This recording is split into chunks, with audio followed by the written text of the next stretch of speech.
Look, I am not the helpless kid in the water anymore. They have no idea who I've become or what I am capable of. Part of me wants to block their numbers and disappear again. The smarter move, probably. But there's another part. The part that still wakes up gasping for air in the middle of the night. That wants something else. That part wants them to understand exactly what they did. To feel the same helplessness, the same betrayal. To grasp at straws while I watch from shore. The 31st call came at PM this time I picked up.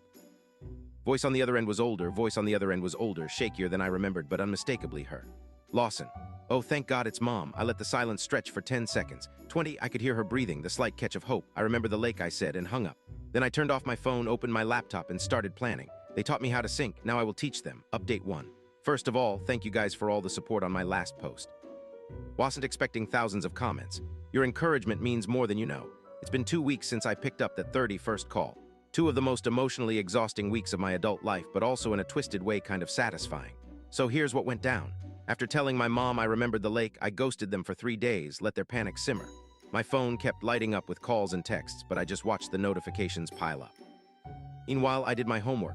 Look, I'm good at finding information. It's literally what I do. Took me less than a day to build a complete picture of their lives. Their address hasn't changed. Same rundown house from my childhood. Dad Sutton hasn't worked in 7 years due to back problems. Mom Savannah works part-time at a dollar store. They're drowning in medical debt. 3 refinances on the house. 2 maxed-out credit cards. Even started a crowdfunding campaign 6 months ago that raised exactly $87, the cherry on top. They've been asking around about me for weeks, contacting old neighbors, distant relative. Someone must have mentioned I was doing well financially. And suddenly they remembered they had a son.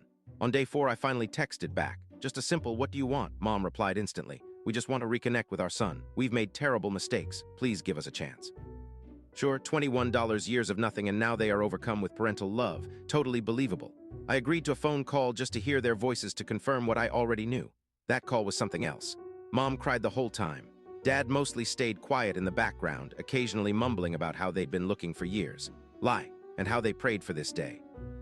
How they prayed for this day, and how they prayed for this day. Another lie. They weren't religious when I knew them. I barely spoke, just listened to their perform. They danced around the subject of the lake until I finally said, "So are we going to talk about how you left me to drown when I was 15? The silence that followed was deafening. Then came the excuses. They were going through a rough time. They just wanted to teach me a lesson. They came back 30 minutes later, but I was gone. It looked everywhere for me. They filed a missing persons report. Definitely a